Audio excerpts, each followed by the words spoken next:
Hi guys, welcome to life of Sophie. आज हम लोग बात करने वाले हैं एक कंट्रोवर्शियल टॉपिक पे विच इज बेसिकली रिलीजन। और हम ट्राई टू अंडरस्टैंड, हम समझने की कोशिश करेंगे कि ये रिलीजन का कंसेप्ट क्या है। अगर आप देखा जाए तो रिलीजन बेसिकली बॉटम लाइन ये है कि religion is a set of beliefs.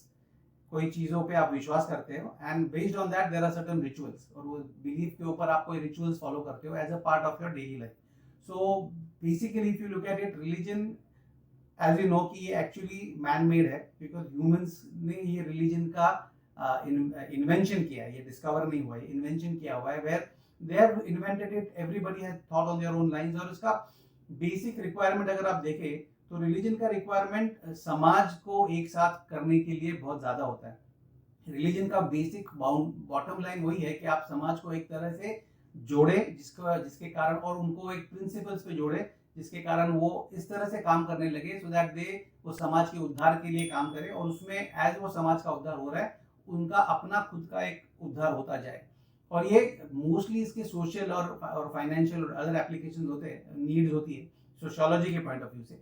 But अगर आप देखें इंडिविजुअल के पॉइंट ऑफ व्यू से, तो religion will not help you to grow beyond a particular point if you are more of a independent thinker. अगर आप एक इंडिपेंडेंट थिंकर हो तो रिलीजन आपको रिस्ट्रिक्ट करेगा सोचने से, बिकॉज वो फोर्स करता है कि आप इसको बिलीव करें, वो फोर्स करता है कि आप ये रिचुअल्स फॉलो करें। बट अगर उसके पीछे आपका एक थॉट प्रोसेस है जिससे आपको वो समझ में आए, समझ आने से अच्छी बात है कि if that is if you are able to, it is able to make your life better. अगर आपका लाइफ का लेवल वो इंक्रीज कर पाए, और वो करने से आप कहीं पर अपने आप से अपना जो खुद का एक इंडिविजुअल कॉन्शियस है, आइडेंटिटी है, आपका स्वधर्म है, वो स्वधर्म से अलग ना हो। जितना आप अपने स्वधर्म को इंडिपेंडेंटली ग्रो कर पाओगे, उतना आप अपना एक level of growth, individual inner growth पाओगे, और उतना फिर आप समाज को एक्चुअली हेल्पफुल रह पाओगे। जहां पर भी रिलीजन ये बोलने लग जाता है कि it is talking about the other, तो ये प्रॉब्लमेटिक है। बिकॉज जहां पर आपका रिलीजन अगर दूसरे के बारे में गलत और हमारा सही ये बात पे आने लगता है, तो वहां पर सब कंट्रोवर्सी शुरू होती है। और ये आज की दुनिया का सबसे बड़ा प्रॉब्लम है, because it is very easy for किसी भी लोगों को आइडेंटिफाई करना चाहते हैं। लोग चाहते हैं कि हम अकेलापन न रहे, तो हम किसी सोसाइटी का पार्ट हो।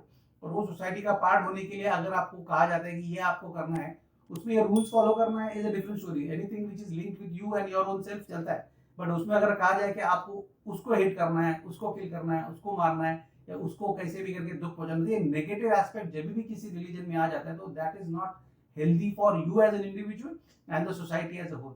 तो हमको ये देखना बहुत जरूरी है कि हम कोई भी रिलीजन फॉलो करें, रिलीजन मतलब पंथ इन द सेंस, किसी भी बिलीफ को फॉलो करें, बट अगर उसका बॉटम लाइन इज हमारा इंडिविजुअल ग्रोथ या हमारी सोसाइटी का ग्रोथ, तो इट इज गुड। बट अगर उसके पीछे किसी को दबाना, किसी को एक्सप्लॉइट करना, या किसी को हेट करना, ये सब अगर कंसेप्ट आते हैं, तो you have to be very careful. और वहां पर then the question arises of how do you relate और how do you react to such particular powers. इसी में तो फिर entire concept of Bhagavad Gita आया है, where it is talking about dharma and swadharma. I will not go into that, but basically which is a philosophy which is more generic, जो पूरे humanity के बारे में, पूरे विश्व के बारे में, पूरे ब्रह्मांड के बारे में बात करे। ये जरा होलिस्टिक विचार होना चाहिए हर इंसान के लाइफ का, because finally we have to understand that we are part of the bigger system, जिसमें नेचर है, पंछी है, यूनिवर्स है, बियॉन्ड अर्थ अदर प्लैनेट्स है, there are so many things which are working. ये जो इंटेलिजेंस को एक्सपैंड करके अगर आप देखें, तो आपको एक जीने की तरफ देखने का नजरिया चेंज होगा। So I'm saying that you have to be very careful in terms of whether that religion is actually helping you to grow, or it is helping you to get into, or it is making you go worse. So think on those lines, and before you try to get into this concept of which religion or what is good for you, which ritual is good for you, or with all the proper knowledge, if you are doing it and you understand the fundamentals behind it, the concept of, सब कहते हैं religion का basis love है, but ये love को understand करना बहुत difficult है, बहुत कम लोग उसको समझ पाते हैं। So try to think deeper, because it is not again once you go into this realm of human existence, तो ये काफी ब्रॉडर टॉपिक हो जाता है। But as of now I would like to use this particular opportunity to at least put the seed in your mind about thinking about about the concept of religion, and what is the right way to go for you as an individual life that you have been born on this earth. So till we meet again, think on this topic. If you have some questions, feel free to ask, and may the force be with you. Take care.